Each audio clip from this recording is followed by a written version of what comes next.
In simple terms, disaster recovery is a plan and set of actions to get your systems back online if something goes wrong. Anything from a server crash to a natural disaster.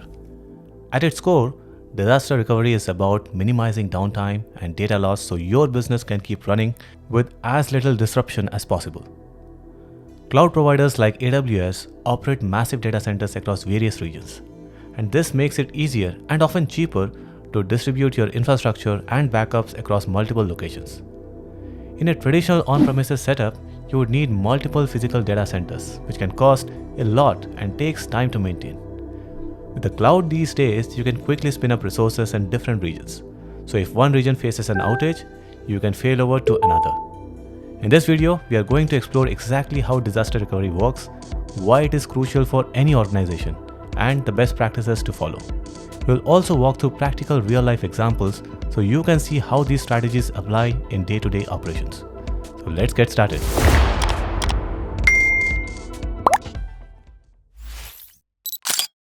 Alright, let's first talk about two of the most important concepts in DR, RTO and RPO.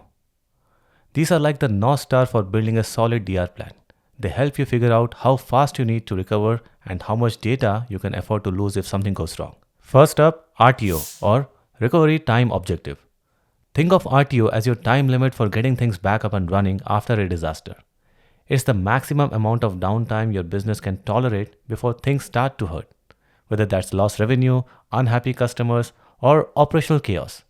For example, if your RTO is 1 hour, it means you have got 60 minutes to restore your systems after a disaster hits. Anything longer than that, and you are in trouble.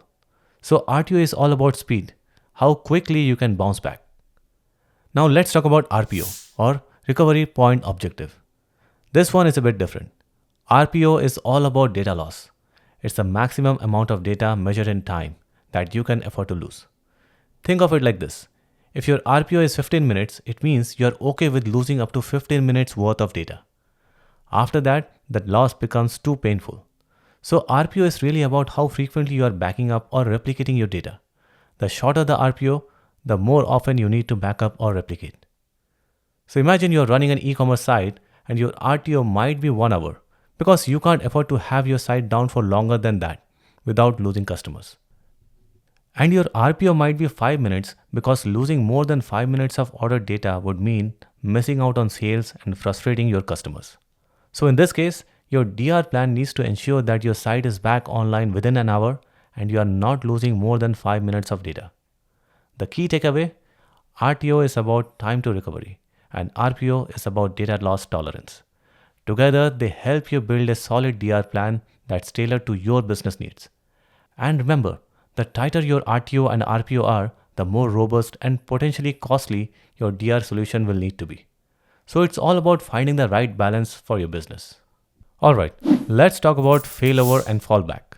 In technical terms, failover is the process of automatically switching to a backup system when the primary system goes down. Imagine you are running an e-commerce platform hosted in the cloud. Your primary system is in region A, but you have set up a failover system in region B to ensure high availability.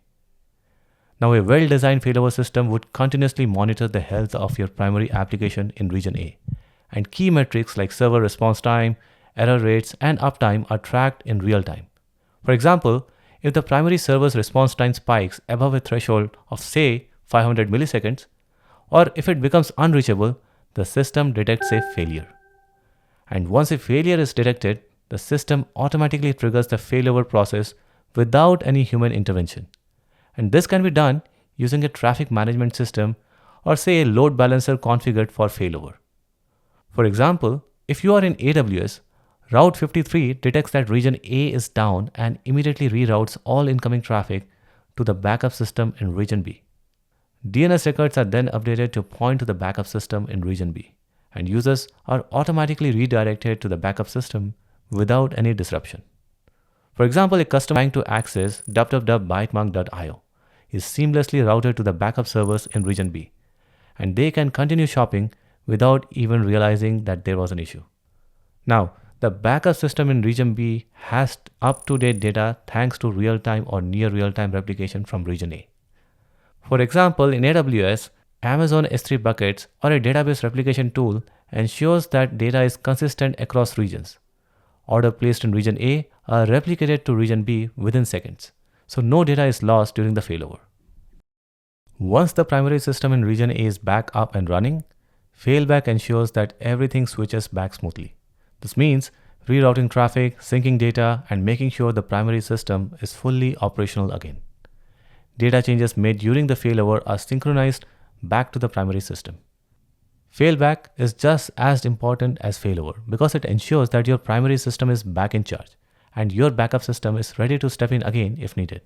It's all about maintaining that balance and making sure your operations are running as efficiently as possible.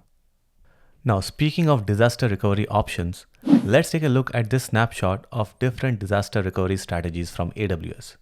On the left, you have got backup and restore, which is cheaper but can take hours to fully recover. As you move from left to right, you gain faster recovery but also increased costs. Let's dive into each of these options in more detail.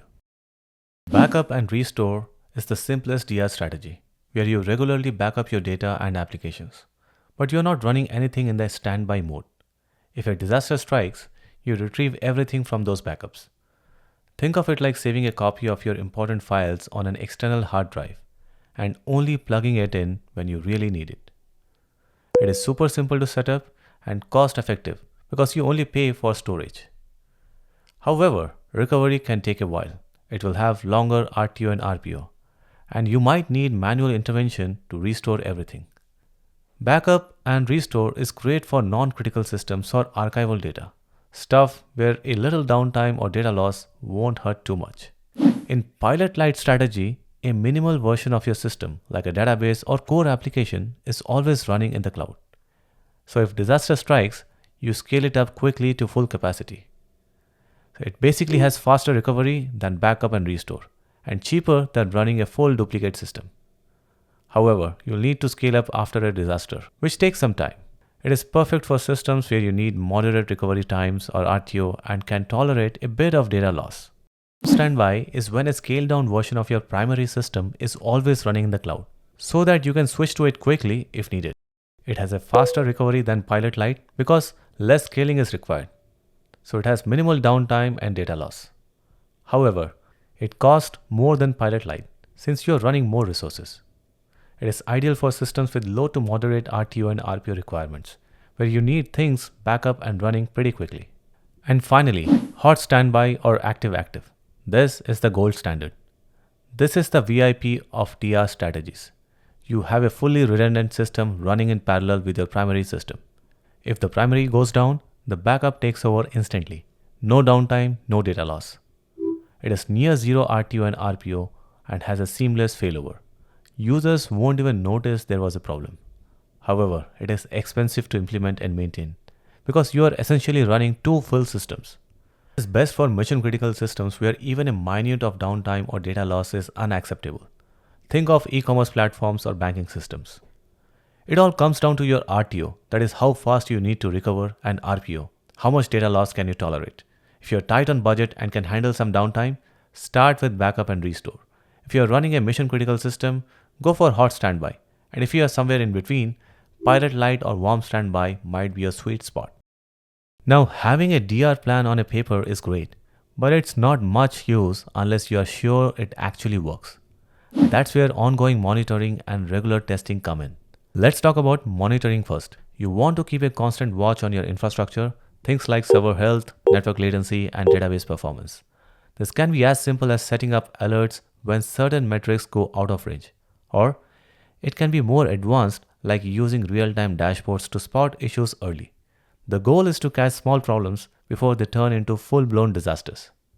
Next, we have synthetic monitoring, which is kind of like sending out fake users to interact with your application. So instead of waiting for a real user to report a problem, you proactively simulate typical user actions, such as logging in, placing an order, or viewing a page. If these synthetic transactions fail, you know something is off. This is a lifesaver when it comes to DR, because you'll notice any roadblocks well before the real users do. And now, about testing your DR plan. And this is where chaos testing enters the scene. Chaos testing involves intentionally injecting failures into your system, like turning off a server or blocking network traffic, just to see how your environments react. It might sound extreme, but this hands-on approach helps you confirm that your failover mechanisms and backup procedures really do work under pressure. The more you practice with controlled chaos, the more confident you'll be if a real disaster strikes. Finally, these tests aren't a one-and-done deal. Make a schedule, quarterly, or whenever there's a big shift in your infrastructure. Update your documentation as you discover new tactics or improvements along the way. After all, your DR plan should be a living document that evolves as your application and environment grow. That's it for now, but stay tuned. In our upcoming videos, we'll take a deeper dive into chaos testing, what it is, how to implement it, and why it's such a critical piece of your overall resilience strategy.